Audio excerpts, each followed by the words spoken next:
And so, who were the 12 who went to Auschwitz? The 12 were a brother with his wife Yes, and a son, yes. a sister with a brother in law and two children, a 15 and a 13-year-old daughter, and a sister with a husband and a brother. And all went to Auschwitz. All went to Auschwitz. And how many of them were immediately put to the left, on the right side? How many? No, only 3 went to the right. 3 to the right. 9 went immediately into the fire. Not long after World War II, Dr. David Boder, a psychologist from the Illinois Institute of Technology and a Jewish immigrant to America, visited displaced persons camps across Europe. There, using a primitive wire recording device, he interviewed over 100 survivors of the Nazi Holocaust. Kada historia zacznie ta się od warszawskiego getta, otoczony. Nahama Epstein, a Polish Jew. Rodzina idzie matka, stary bracia, szatni ich zoni. Mezovia i dzieci. Pozostatem samotny. Du wasz bracia zastrzeleni na mojke osa. Bratanek, moja matka, Mari brat i ja wywiezieni do Treblinka. It started for me in the Warsaw Ghetto with my family. With a father, with a mother, with 4 brothers, with 3 sisters, 2 brothers-in-law, 2 sisters-in-law, the brothers' children, my sister's children. I alone survived. All alone. I saw 2 brothers shot before my eyes. My brother's child with my mother and another small brother went with me to Treblinka. In 1933, the National Socialist Party, the Nazis, rose to power in Germany with the promise to restore German pride. Led by Adolf Hitler, the Nazis declared the Aryan race superior to all others. All non-Aryans were Untermenschen, subhumans. Untermenschen included the handicapped, gypsies, political foes, and others. Most of all, however, Untermenschen were the Jews, who the Nazis blamed for Germany's problems. Ach, wir sind der alle mitgenommen worden und es war ein Gassenaktien. In Berlin fast alle Juden waren auf einmal verhaftet. Es war funzig, was in der Nachbarn Bahnhof waren. Ich verstanden, was mit uns passiert werde. Auf einmal wir waren der Elite Guard umkreist. Sie haben uns überhand Gertätchen Sie haben in Lastwagen gesteckt. Jürgen Bassfreund, a German Jew. That time they took everybody. And it was a great roundup of Jews. In Berlin, nearly all Jews were arrested at once. Some 50 Jews who worked nearby the station were taken. We just didn't know what happened to us. All at once, we were surrounded by the elite guard. We were trampled and kicked and loaded into trucks. In 1939, the Germans invaded Poland. In 1940, France. In both countries, they continued to persecute Untermenschen, particularly Jews. Vanya Freilich was in Paris when the German forces marched in. Les Allemands sont arrivés dans l'année 43. C'est le 13 juin. Nous avons vu les premiers qui sont arrivés à Paris. Je n'avons pas Pompidou. The Germans arrived in the year 1943. It was the 13th of June. We first saw them arriving in Paris. People were not afraid of them, not at their arrival. Nobody believed the German refugees, what they were saying. We said of people such as the German people, one cannot believe they would do such things to human beings. The Nazis persecuted German Jews from the moment they came to power. In 1935, they passed laws barring Jews from working for the government or as doctors and lawyers. In November of 1938, during Kristallnacht, the Night of Broken Glass, the Nazis led riots against Jewish homes and businesses. Over 1,000 synagogues were destroyed, and nearly 100 Jews were murdered. Any Jew of Polish descent, no matter how long the family had lived in Germany, was stripped of citizenship and involuntarily transported to Poland. Jack Metzner. One night, the Gestapo arrived, and within 20 minutes, we had to leave our home. My brother, my two sisters, the two children of one of my sisters, and myself were forcibly taken by the police, leaving behind all of our belongings, a comparatively large amount of cash, and quite a large amount of jewelry. Max Foyer. On the 28th of October, 1938, all Jews of Polish origin were expelled from Germany. That means we were arrested in the morning, at 5 o'clock in the morning, and my mother and two brothers were brought together with all Jews of Polish origin over the German border to Poland, where we were stopped at a little town at the Polish border. It was all taken away from us, and we thought we were most fortunate that both of our old parents were not taken with us, because they had doctor's affidavits to the effect that they were completely unfit for transport. We were then deported to Poland in cattle cars, crowded together 60 to 70 people in one car, and we arrived on the morning of a Sabbath in Butin at the Polish border. Though not speaking a single word of Polish, I was considered as a Polish national up till 1938, when even the Poles Poland took away this nationality, and I was stateless. Before the war, European Jews lived stable lives. They loved their families, worked in their communities. Not very different from you and me. My father worked in a textile store. We had a large farm, and my father had a large lumber business. I was born in Brody, where I went to school, and then I went to Krakow, where I worked as a bookkeeper. I studied at the university in Krakow. I specialized in education and psychology. I earned my master's degree in psychology. Before the war, I taught in a school. Yes, everything was nice and right. I lived together with my parents. I had 5 small children and my husband, part of a very large family. My children still had 6 grandfathers and 6 grandmothers when you include great-grandparents. Between 1933 and 1945, Nazi genocide killed over 12 million people. 6 million of these were Jews, as were most of the people Dr. Boder interviewed.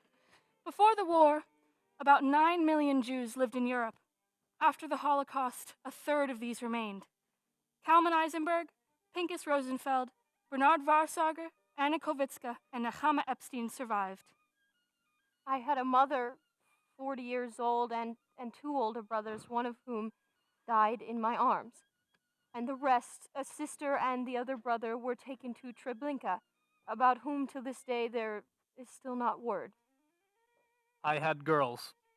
They died in the Warsaw Ghetto. My wife perished in Auschwitz. When the war started, my brother was in the Polish army. I thought the world was coming to an end. To lose my youngest brother, I did not want to live anymore. So naive I was then, to think all I would lose in the war was my youngest brother. 3 sisters and father and mother, 2 brothers-in-law, 2 sisters-in-law, the brother's children, the sister's children. I alone remain. Our battalion was taken prisoner near Warsaw.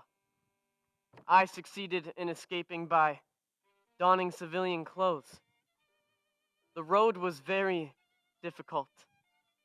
In the towns I passed through, I saw thousands of Jews shot, thousands of Jews wounded, and also thousands of Jews walking to be shot, who were being led to the execution. When the Germans invaded a country, they confiscated Jewish property and businesses and forced Jews all to live in densely crowded ghettos. In the ghettos, Nazis introduced physical abuse, slave labor, and starvation. Most infamous were the camps of Warsaw and Lodz, Poland. Jurek Kestenberg was 12 when the Germans arrived. In the ghetto, our agony began. The entire misery began in the ghetto. And so, after a month's time, the Germans issued a new order that all Jews had to wear a white band with a blue Star of David. Helena Neufeld. Upon first coming to the ghetto, I cannot describe the shocking impression it aroused in me. I came upon sights in which I later encountered much too often, but which I shall never be able to forget. Ephraim Gutmann. An order was issued that the Jews may not walk on the sidewalk. The Jews were permitted to go only in the middle of the street, like dogs. And many, forgetting that they were already disqualified as humans, would forget themselves and get on the sidewalk, and then they would be beaten up. There were many houses in ruins inside the ghetto. Jewish children were sitting among the ruins, pale, emaciated, like skeletons, thin little hands and legs, they were begging. With thin little voices, they were begging for bread. This, I remember, was my first impression. I was only 15 years old when an order was given that all children have to go to work for the Germans from 12 years. Every day, without wages, without pay, and also to get beaten. Second, and equally shocking one, was the fact that everybody was wearing armbands. It was a strange world of people with armbands, but people were behaving as if that was normal. I think especially about the terrible hunger. The hunger was so great that we collected rotten potato peelings in order to convert it with saccharin into a kind of mush, a goo just fit to clog up the stomach, you see. And with it, we got a little coffee grounds with saccharin, something that we called cutlets, you see. Dry on the skillet, life was insanely expensive. I worked for a chief whose name was Althoff. He was a leader of a factory, a German. He took us, 8 boys, to work for him. We worked very diligently. He would stand there and watch. All at once, he comes over to me, puts a club in my hand, and says, "Beat your friend." I take it and I beat him. He says, "That is not how one beats." Takes the club out of my hand and gives me such a hard blow that I couldn't lift my hand anymore. Then he says, "That is how one beats. Now will you know? Now beat your friend." That is how they tried to liquidate us in the quickest manner. Objects in general had no special value, while foodstuffs had an unbelievable value. I remember, for instance, I had a new suit of clothes with me. A new suit of clothes for which I paid 350 marks for in Hamburg. So, you see, it was quite a piece of wealth. And I got 1 kilo of flour for it. You could purchase a pair of shoes for 100 grams of margarine. And you see that from these prices, things, objects other than food or cigarettes were worth nothing. And the Germans who would at times come into the ghetto with 1 pound of bread or margarine would leave with a trunk full of new things.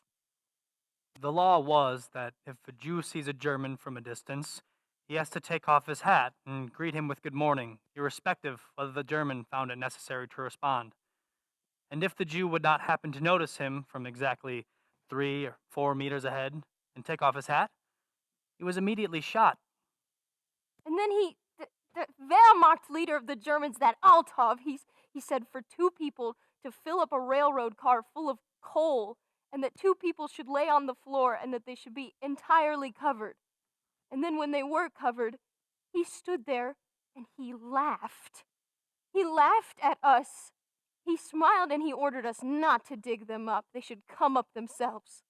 And if they cannot come up, then they should remain there. I was in the ghetto till 43. On January the 2nd, collection began, and I escaped to the Aryan side. I pretended to be a worker of that factory. There was a checkpoint where German troops were checking everybody leaving the ghetto. I got off the truck. I was the only woman. All of the men were sure that I would be taken away, but for some strange reason, they permitted me to get back on the truck, and we drove off. Near Pulaski Street, the truck stopped. I had friends there, Aryans. I got off the truck, and that is how I left the ghetto. Every day the Germans were grabbing people, and so only 70,000 remained. People decided to make an uprising in the Warsaw Ghetto. They gave out weapons and built a Jewish organization, an underground organization which was supposed to lead the uprising.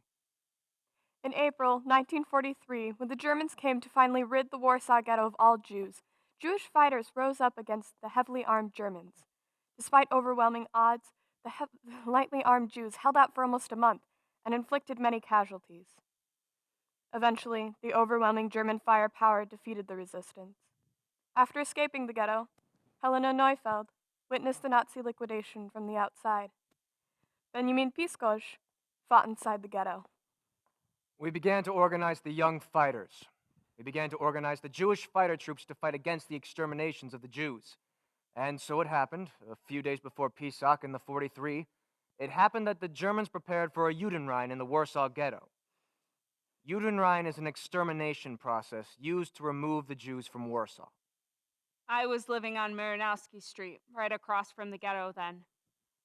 Our windows faced the corners of Marinowski and Nalevki Street.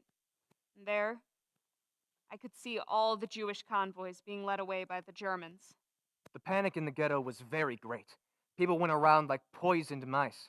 The night before the Judenrein was about to take place, fighters notified from house to house that all Jews should hide because tomorrow a Judenrein would take place. People went into hiding. The fighters guarded the wall. On April 18th in the morning, shots were suddenly heard. We didn't know what was going on. We went over to the windows. The German guard had been doubled, then tripled. When fighters from the organization realized that the guard had been reinforced, we prepared ourselves. We knew something is happening in the ghetto. We saw that the wall of the ghetto was surrounded by numerous patrols. The patrols were 10, 15 feet apart. I can't remember if each or every other patrol had machine guns. We knew an action in the ghetto was in the offing, because every action began with just an encirclement of the entire wall. German troops entered.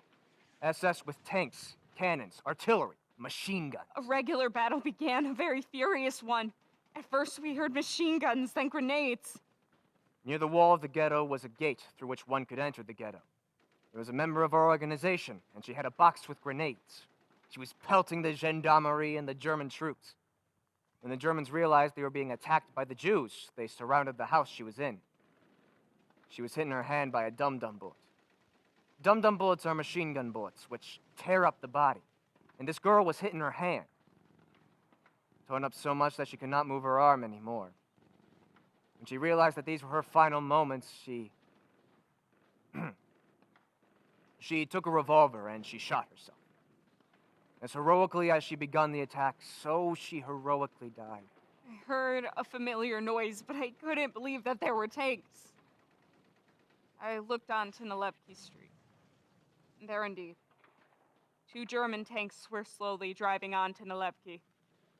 The ghetto was bombarded with incendiary bombs, with gas bombs, with the tear gas, in order to get the people out from the hideouts. The ghetto was completely burned.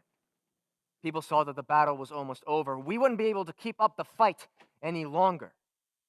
And so we decided to escape from the ghetto. But how? We decided that a wall of the ghetto should be blown up and that a few hundred people should be sent through, but only at the end should the fighters, the organization, escape. And this plan was indeed executed. A wall was blown up. A few hundred people, women with children, and older people were sent through. Well, that meant the end of the ghetto.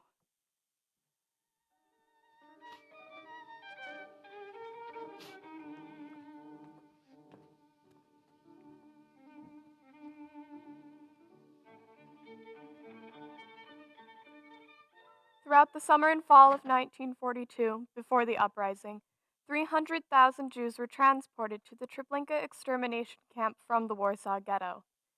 The Germans told their victims that they were merely going to be resettled in the east. Though few wanted to leave, Germans made life in the ghetto so miserable that many took that chance. Abe Kimmelman, who survived the camps, and Buchenwald, explained why many volunteered to board the trains. Yes, they were deceived. They were told that they were being sent to a place where they would have light work according to their ability to perform, and that they would be interned during the time of the war. And on the one hand, they wanted it to be a bit quieter. This also led to the fact that many people just didn't go into hiding. They thought, if they catch me here, my life is lost now, but there, I may possibly survive the war. And so, on that Sunday, the first transport departed, and none of those people is alive. Adolf Heisler was a young teenager when he was transported. They were cattle cars with over 100 people to a car, and there wasn't a bathroom for us. We had to go in pots and pour it out of a small opening that was covered with wire. Everybody was allowed to take 1 bucket of water and 2 kilos of bread. Beate Goldwasser escaped from a train in 1942. I got onto the train and went to the second railroad car where the children were kept. The cattle cars were completely locked, except the boards were separated so I could pull them apart. Jakob Schwarzwitte lost his wife and 9-month-old daughter during a collection for transport. In the railroad cars, we didn't feel like human beings anymore. All that belonged to us was the past. No food or drink was given to us. We were only allowed to stand. We stood for 5 days. Every day they asked how many people were in the car. The first day he asks us, "How many people are in this railroad car?"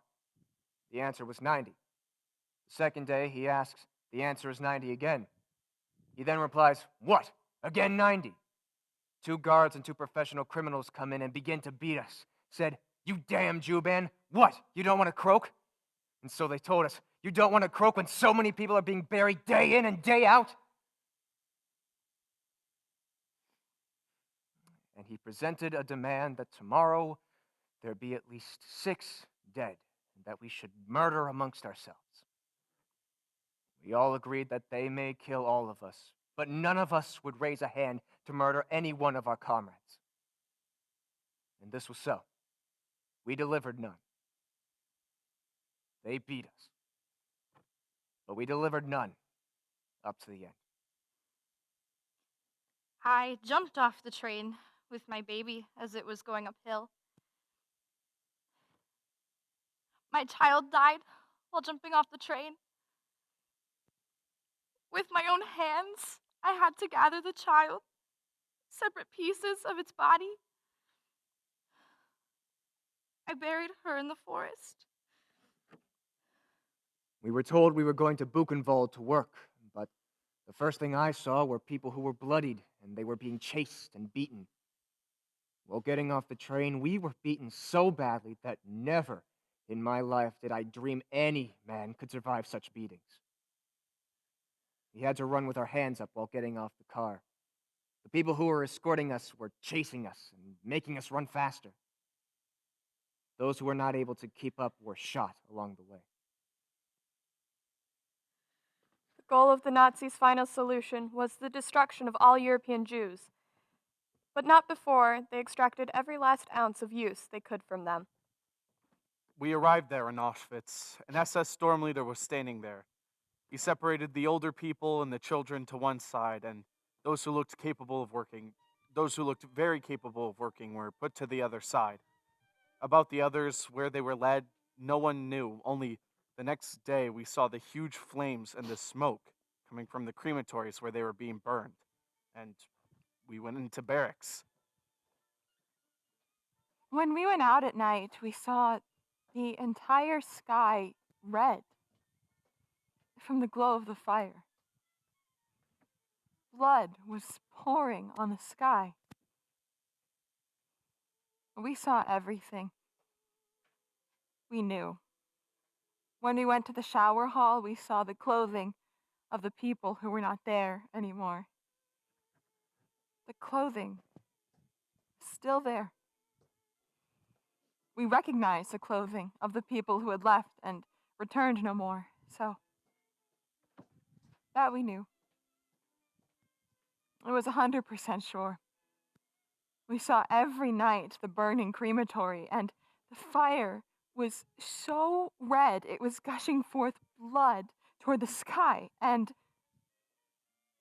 we could not help at all. Sometimes when we would go out at night, we saw how illuminated, how transports were being brought with mothers and children. The children were calling out to the mothers. In 1943, Auschwitz was no longer called an extermination camp, but a work camp. The slogan of the Germans was, "Work makes free." Our slogan was, "Work makes free in the crematories 2 and 3. I shall quote for you a letter. I was in the same block as a woman whose fiancé labored in the crematories for 3 years. I wanted to know how things happen there, what they do there, how they work. I wrote to him that I knew all about it, and that I also know that we too are extermination material in the camp, so I'm entitled to know. He wrote to me how things proceed there, how the people are gassed, how they get into the crematories, and how they are burned. He later asked me for a work suit, overalls. I asked him why. He said he deals a lot with blood. I did not understand. What did he mean he deals with blood? So he explained.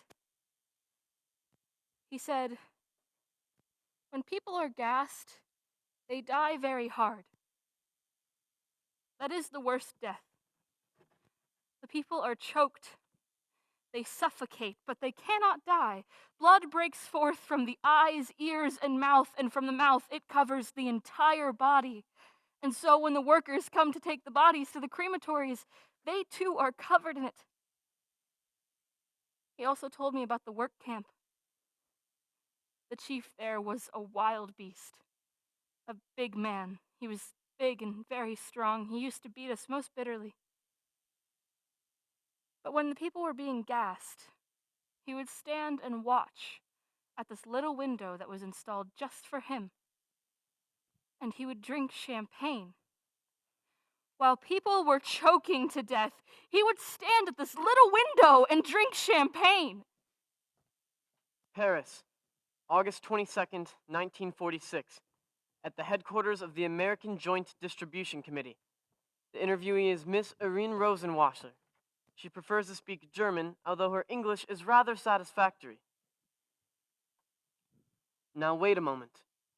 You worked one day in the crematory when it was being dismantled. Can you please describe that day for me? Describe for me the day you worked there. Had all these inscriptions, disinfection, bathing room. The people didn't understand what was going on. They thought it was a bath. There were benches for the clothing. There were even mirrors. Yes. They'd pull out the half-dead people and cut off their hair, pull out their gold teeth. What do you mean, half-dead people? They were not completely gassed. They were not yet. Who said that? That we heard from men who had worked the crematory detailed. It was set up very precisely. Across from the railroad station was the crematory. So, directly from the station, To the crematory? they were sent to the crematories, To the gas chambers? either to the camp or to the crematories. A daily event. Always.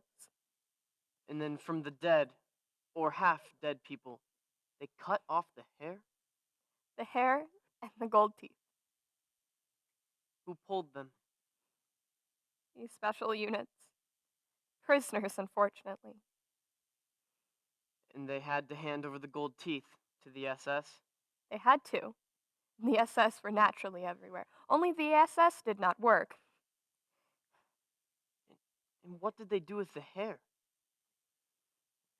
The hair was used for military material. I don't know myself. And afterwards, they would be burned. They were burned either in 4 crematories or outside in the ditch. In ditches. Transports arrived incessantly. They worked all day. If the inmates of the camp sometimes thought that those selected for immediate death in the gas chamber were the lucky ones, who could blame them? From the moment of arrival, life was a series of miseries. Brutal beatings, slave labor, starvation, filth, and disease. Fila Niechhauser was a young and healthy teenager when she was transported. 500 of us came to Belsen and 122 remained. The rest died from typhus or from sheer dirt. I too came pretty close. I remember the day when I saw the first lice on me, on my blouse. I couldn't believe it. I cried like a little child. I'd never had lice before, and I couldn't believe it. Other people had lice, but I shouldn't have had any. And so the others near to whom I was sitting laughed at me. Today you will have 1, tomorrow you will have 2, in a week you will have thousands. And so it was. And then I didn't have any more strength to remove the lice. They crawled all over me like ants. George Kaldore, a Hungarian Jew, came to Auschwitz in 1943. When Polish and German Jews would talk about it, we, the Hungarian Jews, and the Jews who didn't know anything about Auschwitz would say, no, it's impossible. It is not possible that they are burning German and Polish Jews in Auschwitz. We cannot believe that. A Hungarian German interpreter came with our block leader. He stood up on a box and made a speech. Jews, you have come to Auschwitz, to Birkenau. This is an extermination camp. He who cannot work will be burned, and the one who can work will work as long as he can work. I was in Majdanek 2 months. I lived through many terrible things. We had nothing to eat. We were so starved. At first, we did not know what such a thing as a camp was. On the first morning, we were lying in the beds, grieving, thinking about where our mothers were, where our fathers and children were. And we were crying. Then this German woman came in at 6 in the morning with a large strap and beat us over the head to go out to the appel, the roll call. The appel was long. We would stand 4 or 5 hours. I was 2 years in that camp. Adam Krakowski. We slept in barracks. There were not even windows in these barracks, only a door, and a whole row of beds, wooden beds, and on top of straw. One whole row for 20, 30 people. It was very dirty there, and vermin and fleas. There was one well for the entire camp, for about 800 people. At 4 o'clock in the morning, we got up. There was a roll call. It lasted 2 hours.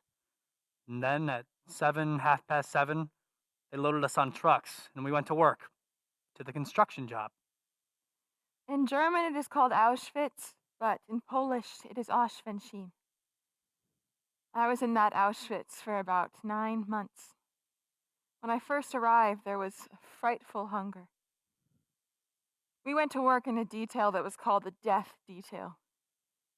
We went to work, the 600 women from Majdanek.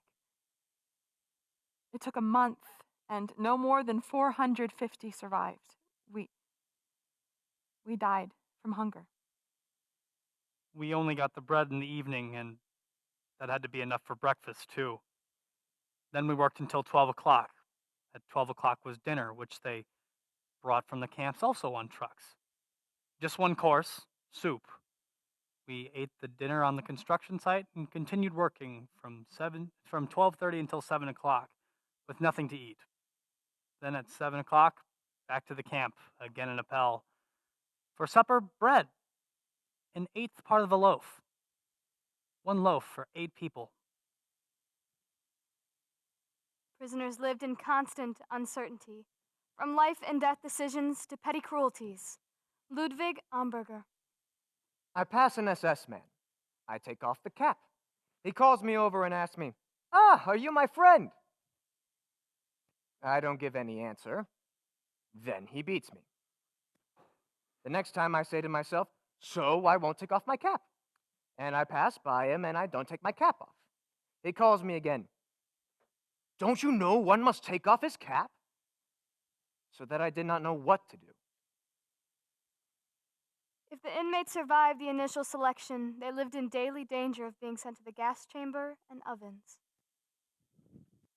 Will you tell us something about that selection you say you went through? Yes, 8 selections. the selections. That means you were told. What would they announce? What did they tell? The Black Elder would come. "Oh, girls, there'll be a very fine transport and good work, and you should all present yourselves for transport because it will be exceptionally good." Yes. And then there was a Count Appel again in the camp.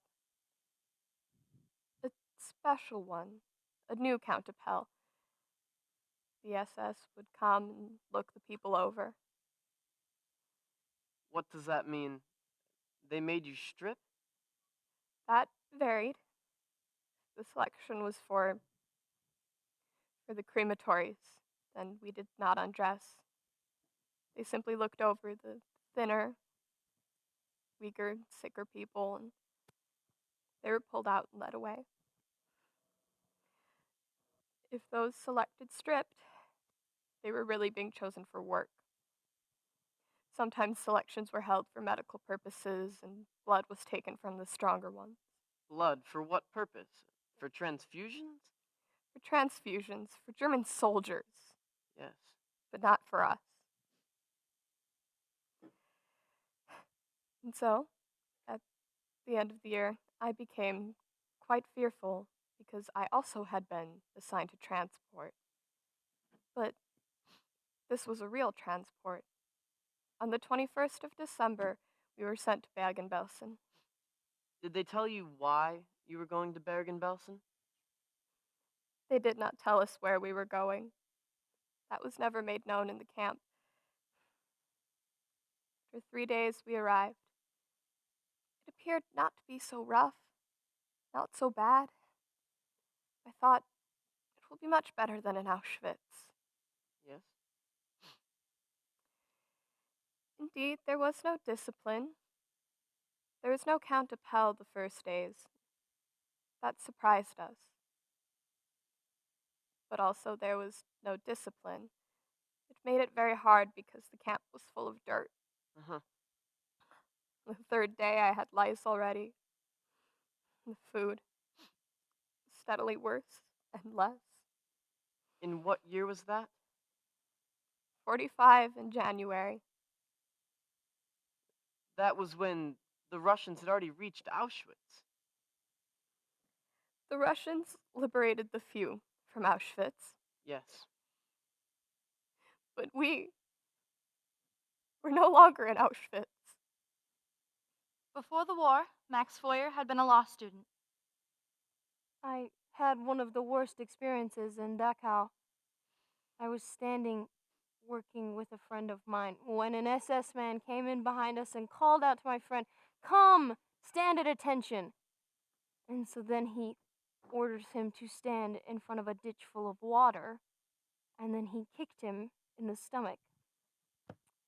And his face, his face came up, and then he took a club, and he pushed him down.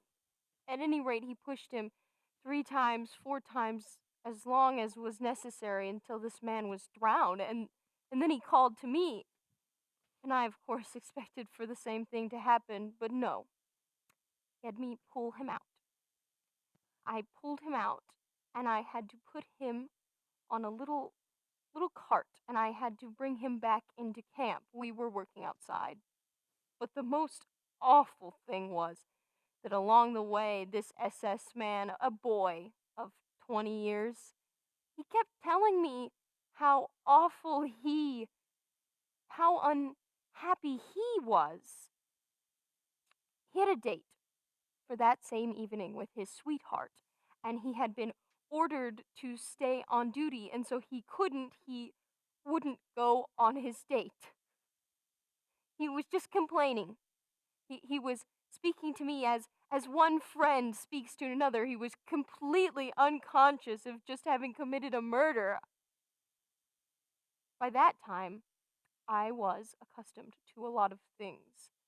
But I thought, how is it that a man, a human being, can be no more conscious, no more aware of having just murdered somebody, and that he's speaking to another who was not murdered like his friend only by chance, complaining that he couldn't go on his date, but without any consciousness of having committed murder. Under horrible conditions, prisoners fought to survive and maintain hope. Despite losing her family, Nahama Epstein opened her heart to another child. Tradate, between Como and Milano, on August 31st, 1946. This is Mrs. Nahama Epstein, 23 years old, survivor of Plaszow, Majdanek, Bergen-Belsen, and Auschwitz. While in Plaszow, a transport full of small children arrived from Krasnik. I was all alone. I took a great liking to a little girl. Her name was Heikele Wasserman. I was with that little girl for 4 months. She was very dear to me.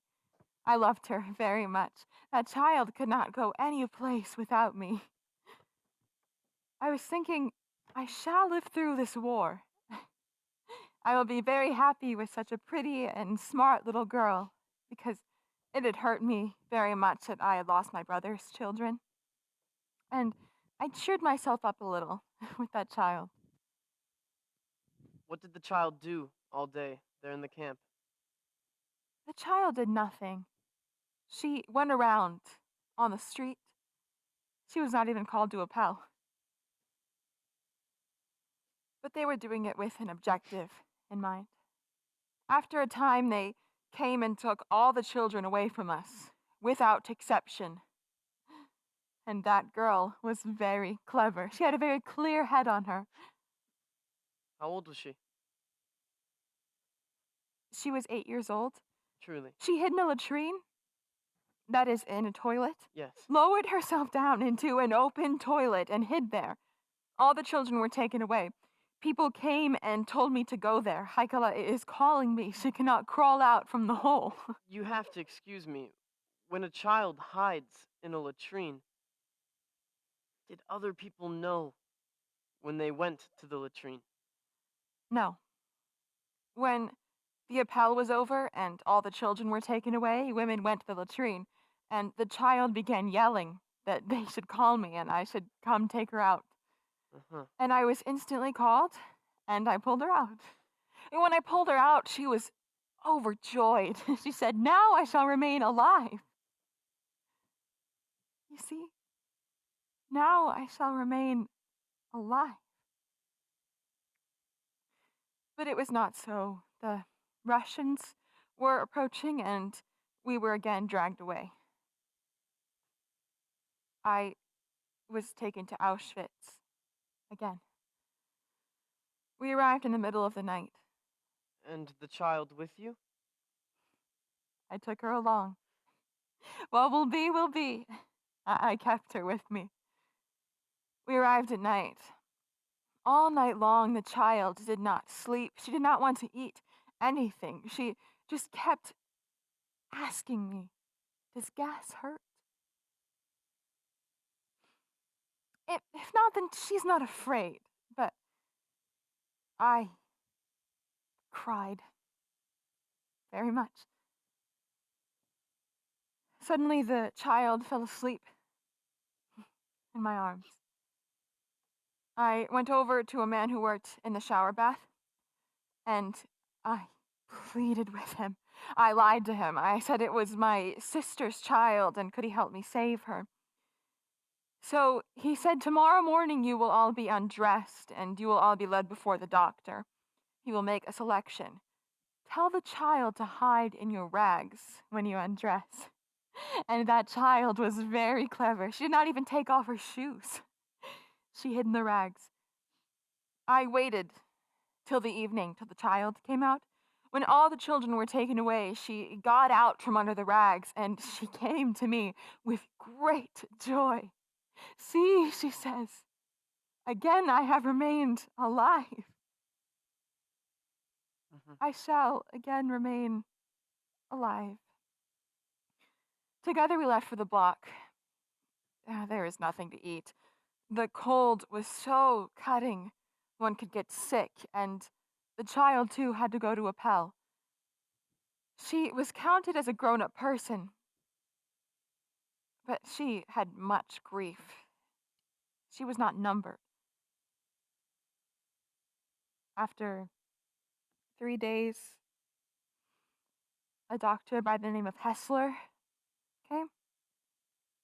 He again selected women to be sent to Germany.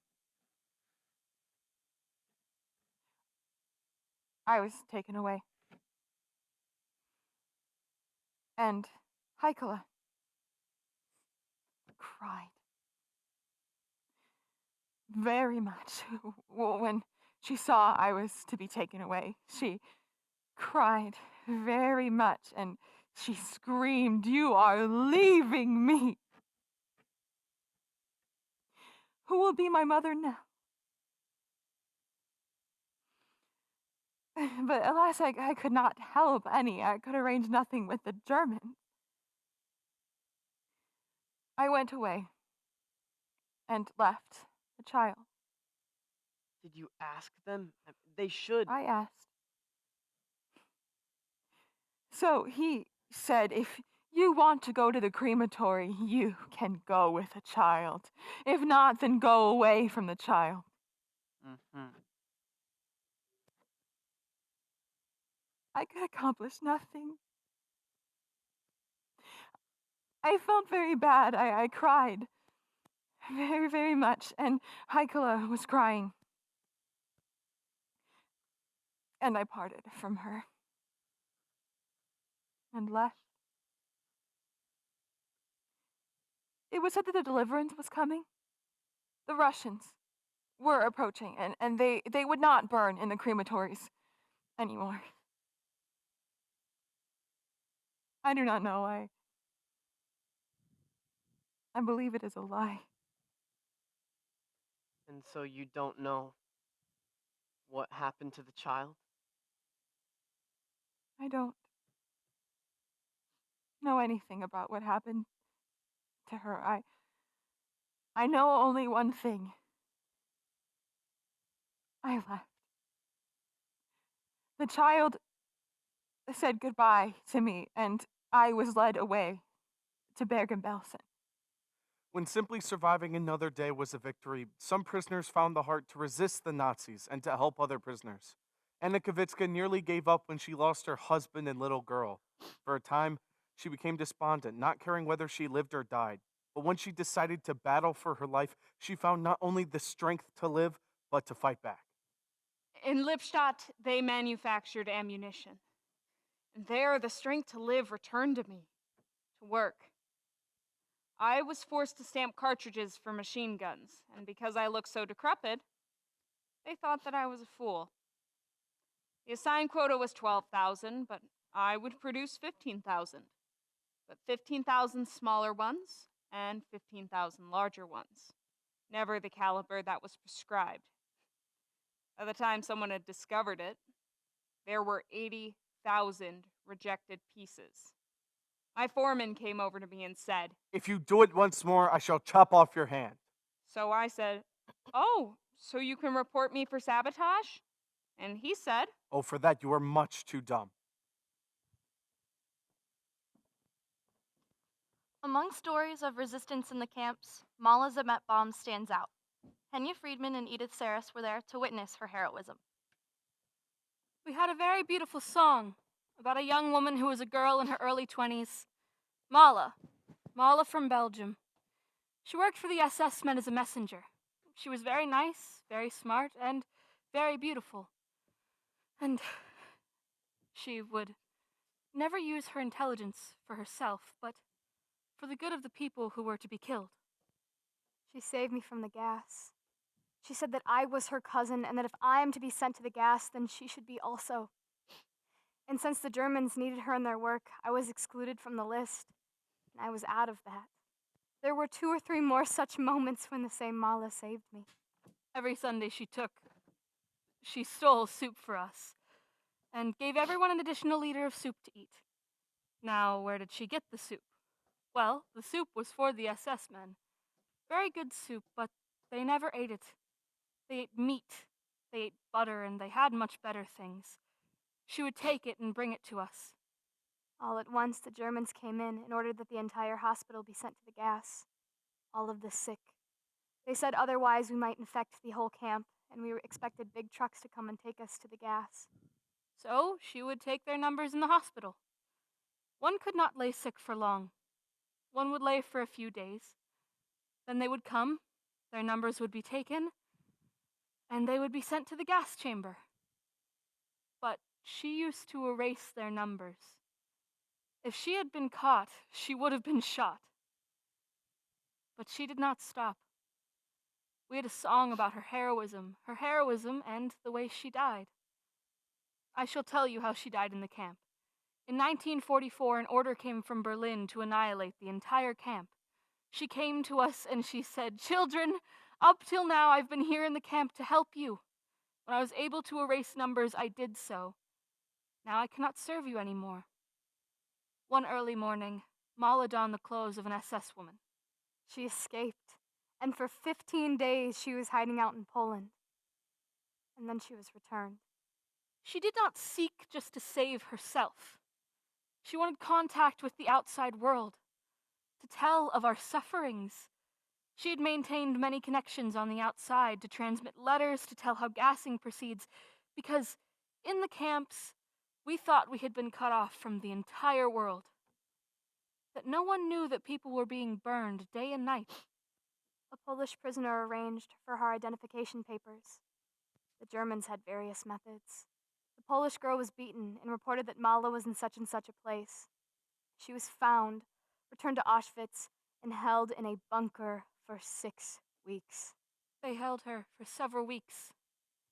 She was clubbed and beaten, but she told them nothing. A bunker in Auschwitz is a small room where one can hardly sit down. One cannot stand up, one cannot move, and one cannot see anybody. She was often taken out of that bunker and interrogated. One day we all returned in the evening from work. We were assembled in the camp after work to see what can happen to someone who displeases the Germans. The female leader made a speech. She said, "This Mala, in whom we've had such great confidence, has escaped. And Berlin has given a notice that any Jewish woman who escapes from our camp must be hanged." The work service leaders approached her. They wanted to tie her hands. All at once, one sees the blood flowing from her. Mala had a razor blade in her hand. She was cutting her arteries because she did not want to go to her death by German hands. She provided herself with a razor blade, and at the moment she was to be hung, she cut her arteries. The work service leader approached her. He wanted to stop the bleeding. She slapped his face. A commotion spread across the camp. This was the first time we'd seen a Jewish prisoner raise their hand against a German. And she said, "I take on you this last vengeance for my brothers and sisters and children who have innocently perished." And we heard it, and we saw it, and the work service leader gave an order that she should be killed alive.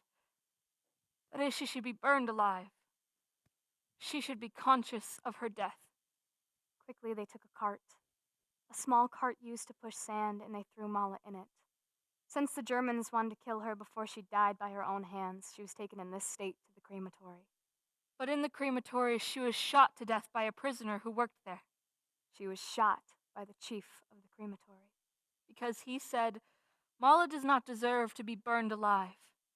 That she is the greatest Jewish heroine who has done so much good.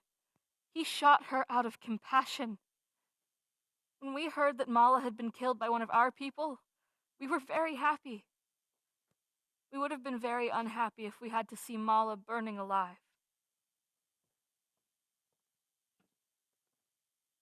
To most Germans, Wolfgang von Goethe was Thomas Jefferson, William Shakespeare, and Socrates rolled into one. The 16th century philosopher, novelist, and playwright served as a court advisor in the small province of Weimar. Goethe and his accomplishments were symbols of German greatness. The war dragged on, but signs of the coming liberation gave prisoners reasons for optimism. Jacques Bramson and Max Foyer were prisoners in the Buchenwald camp and found hope in one incident. Buchenwald camp was on a hill above the city of Weimar. On August 24th, we were bombed. This hill above the city of Weimar used to be the favorite spot of Goethe. Buchenwald was bombed by American airplanes. In the center of the camp, right in front of the kitchen, stood the famous oak, which was also called Goethe's oak. And the bombing was excellent. That means that inside of the camp, not a single bomb fell. But outside of the camp, where all the industry was, the factories were, they were all destroyed. All the trees in the camp were chopped down, but there was an order not to touch this particular oak. Oh, of course. There was Goethe's oak. Goethe's oak was the only victim of the bombing. There's a legend. It is not only a legend, but there's a letter which Goethe wrote to one of his friends.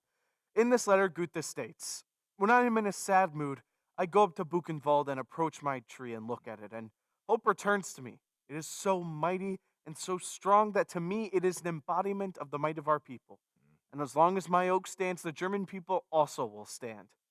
And so, We were all impatiently waiting for the end of this oak. This oak caught fire from the bombing. An incendiary bomb fell into the camp without doing any other harm, but this oak caught fire and was damaged and had to be cut. There's a strict rule in the camp against the possession of axes, saws, and what have you, and I don't know where they came from, but saws and axes appeared in the hands of all prisoners, and several hundred people within 2 minutes of this announcement appeared on the square to chop down the oak. Even to the last moments of the war, the Nazis refused to give up on the genocide. Resources that could have been used to fight were squandered on transporting prisoners deep into Germany, away from being freed by the advancing Allied armies and the chance to bear witness to Nazi atrocities. Some of the most tragic stories of the war were of the prisoners who died on the pointless forced marches, even as the war neared its end. In January, an order came to evacuate. We were given 500 grams of bread, a piece of sausage, 1 took 2 blankets, and so we marched on. Whether one had shoes or not, nobody bothered about it. In the deepest snow, we ran forwards. We left on a Sunday at 3 o'clock under SS guard, and we ran until 2 o'clock at night without sleep. But then the SS got tired, and so we were rounded into a barn which could hold 500 men at the maximum. We were crowded in, 2,500 people. The 8th of January, we went to transport. The transport proceeded in part on foot. Then we were rather hastily crowded into railroad cars, open railroad cars, freight railroad cars, and we were taken to Dachau. Then from Dachau, we went to Bolschen camp near Muhldorf. There they were working on a large subterranean bunker, a concrete bunker. We all worked there. But at the approach of the American army, the work was interrupted, and it was determined that all us Jewish prisoners were to be sent to the Tyrol. It was terrible in the barn. People would kill each other just so one could sleep on top of another. As you can imagine, when we got up in the morning, the dead were stapled like railroad ties. And so we marched on, 5 more miles, and we didn't get anything more to eat than what had been given to us for the journey. Many fell along the way, and the one who could not keep up stepped aside, waiting for death. That is something that is hard to understand. A man who is full in his senses and whom everything is still functioning, he's feeble, and he cannot run anymore, and so he stands by himself under a tree, his eyes shining like reflectors, and he waits for the moment when the whole formation will have passed him by and the hindmost guards will arrive and shoot him. At the time, we did not know the importance of the Tyrol. It was only after the liberation that we learned that it was determined we were either to be killed outright or to become auxiliary soldiers in the desperate fight of the SS. We were liberated near Tusing from a train that was designated for the Tyrol. But due to the destruction of the railroad tracks by the American army, we couldn't get through. And so it was by accident we remained alive. Finally, liberation came to prisoners in different ways. Some were still in camps, others were traveling in a forced march. Often hopes were dashed as the Nazis forced prisoners to flee even as the Allies approached the camp gates. For over 12 million, liberation never came, but others lived to see the Nazis brought down. Henya Friedman spent the last days of the war in Birkenau. The Germans laughed and told us that they would come back to evacuate us because the Russians were approaching. 3 days passed and we saw no Germans. We were in the hospital, overcome by fear. All around us, camps were being burnt because the Germans had set fire to them to show that nothing of those camps remained. Crematories were blown up by dynamite, and all that remained were just stones. We were overcome by fear. When the Russians came and cut the wire, the soldiers who liberated us received us with great respect. They proved to us that there are still human beings in this world, not just beasts. After 2 years in the camp, this is the first contact we'd have with human beings, with real human beings. The Russians set order, they arranged things, brought in doctors, and by, those who could returned home. Anna Kowitska was freed from a forced march from Lippstadt to Bergen-Belsen. They had orders not to release us alive. On the third day, at dawn, we remained standing in a little lane, deep in mud. The top division leader was frothing at the mouth. We heard the rumbling of American tanks and were led into the woods. So he says, he still yelled then, "You band of Jew pigs," and runs off, leaving us alone with the SS men. I said to one of the other girls, "I do not know whether we will survive, but he will not come back." And then it happened. The 1st of April, 1945, 8:45, shooting Americans. They were shooting at us because we were with the SS men. The bullets whistled and we laughed. Crazy of us. The SS men stood around. They were no heroes anymore. They didn't know where to run. And only 5 minutes before, they wouldn't run away. They couldn't leave us alone. They still believed in the Fuhrer. And now, they were standing with their arms down. A white flag was raised at an approaching American tank. And the women threw themselves on the ground and began kissing the wheels. The Americans thought it was a house of the insane. They looked at us. How we looked. All in tatters. Speaking. Nobody could. We were all speechless. Then finally, an American understood. And 2 tears rolled down his face. Until the others arrived, he wept with us. Not a Jew, a Christian. They would jump off the tanks. They were kissing us dirty and lousy ones. Ninth Army had not seen any Jews in Germany. And for a while, we thought that we were the only Jewish survivors. They consoled us, saying that there were other armies liberating other Jewish camps. That was liberation. The 11th of April. This is the day that nobody among us will forget. This is the day of our liberation. At 3:45 on the 11th of April in the afternoon, the first American armored tanks cut the fences of Buchenwald. The joy, it's impossible to describe. And the soldiers who went through the fighting, they couldn't shed any tears, but when they saw us, they wept like little children. The American soldiers, they just could not believe that now, in this century, people could go through something like this. The people, I will never forget their faces. They're all covered in dust, and only their teeth and eyes were visible. And when they saw us, they wept. They just could not imagine. They took every one of us. They kissed us. One took his jacket off. He saw that one of us was without a jacket, and he took it off. They just could not imagine that here in Germany, near Weimar, one of the most cultural cities in Germany, something like this can be found. Even now, when I'm home and I reminisce, I say to myself, one of two is impossible. Either I dream now, or the past is a dream.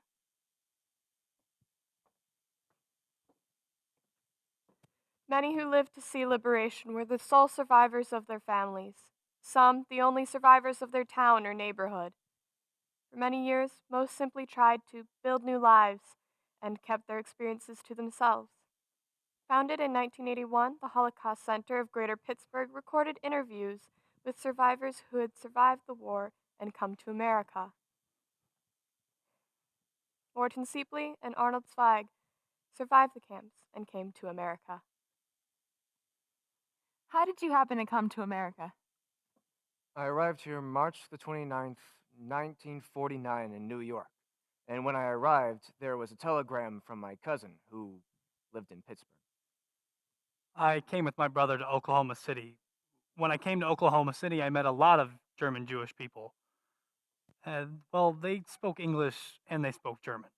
We couldn't speak English and we spoke very little German. But when I start to write letters to my sister, she says, in Pittsburgh, you have people. You can speak Yiddish in the streets.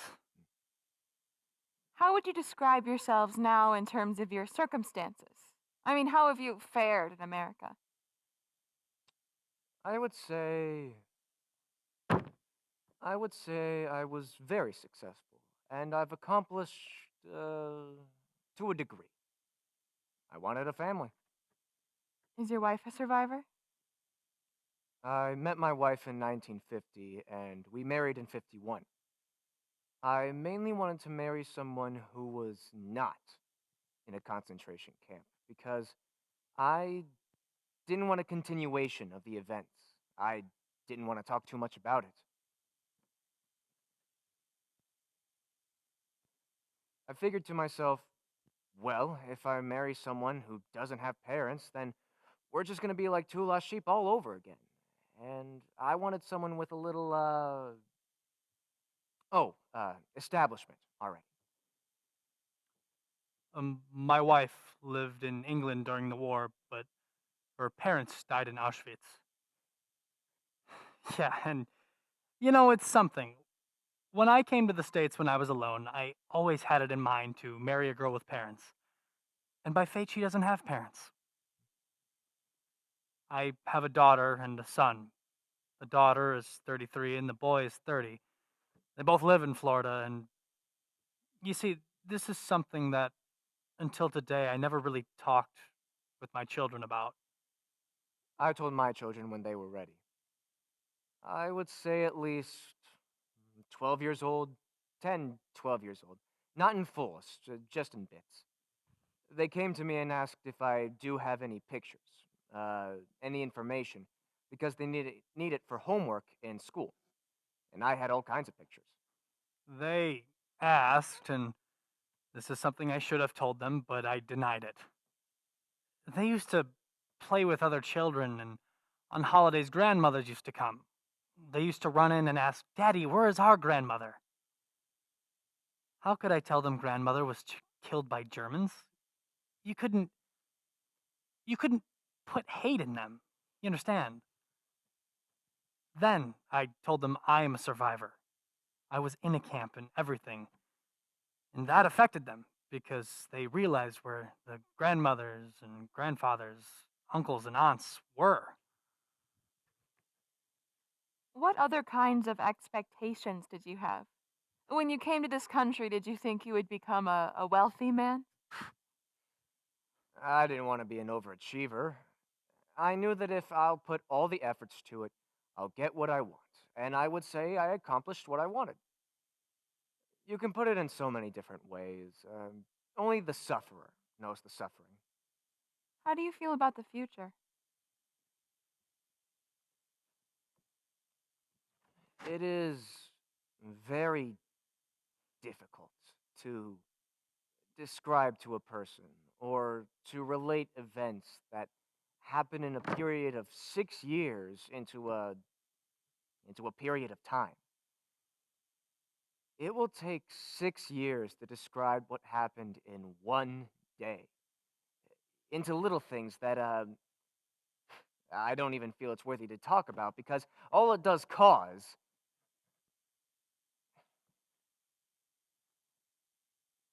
I must say I became very cold. Nothing moves me. Yeah, because nothing could be worse than what I went through. Like you have hurricanes, tornadoes, killings, all this. To me, it just happened. Big deal. I went through it every day. I became very hard, but at the same time, I am very compassionate. I just can't show the compassion. For me, I don't give a damn. Because to me, life is nothing. I could care less if I die tomorrow because I don't see nothing. I've accomplished everything and nothing. I have no one, only my sister.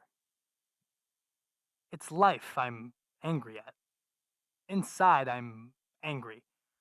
Outside, I might laugh or I might do this, but inside, I'm very angry. I'm not angry at nobody, I'm angry at everybody. Do you have any better understanding now, after all these years, about what happened than you did? Well, people were told to do things in haste without thinking whether it was the right way to do it or not. Maybe the people who did bad things regret it. This landlord and his family that I lived with in Germany were great people. They just didn't know what to do for me. But at the same time, maybe they are the ones who did not violate the human rights, but maybe a member of the family did. Before coming to the States, this landlord said to me, "I never knew Jews were so nice." Well, that answered the whole thing. He had never met a Jew in his life, and yet he never knew Jews were so nice. Friends from that time in the home vanished completely, almost. When we come together, like in Florida, we always ask what camp you were from, not from what home. When you say the camp, you know who you are. Before the war, 300,000 Jews lived in Loach. Now, no more than maybe 2,000 Jews live there, and they don't even say they're Jews. Life goes on, but inside, it's still. The page didn't turn. The page didn't turn. The page didn't turn. The statistics of the Holocaust are staggering. 12 million people murdered, more than 100 concentration camps established, billions in property destroyed, and millions of families destroyed.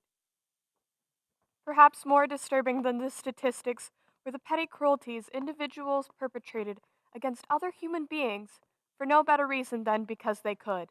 Pointless beatings for invented infractions, long hours of roll call, and murder on a whim were everyday occurrences.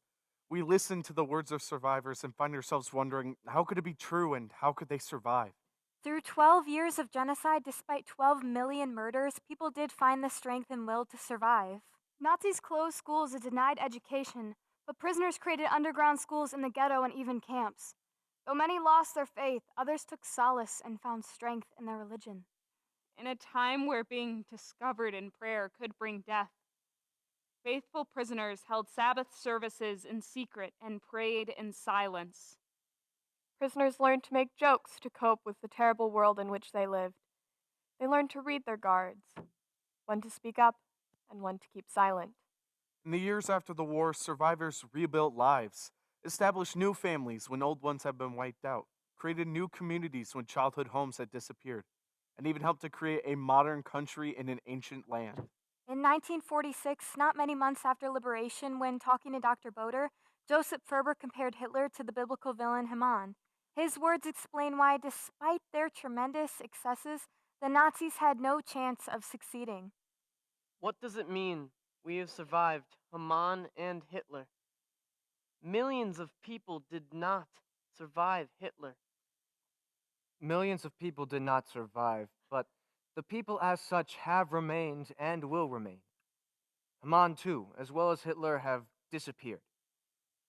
Individual persons may die, but a people is immortal.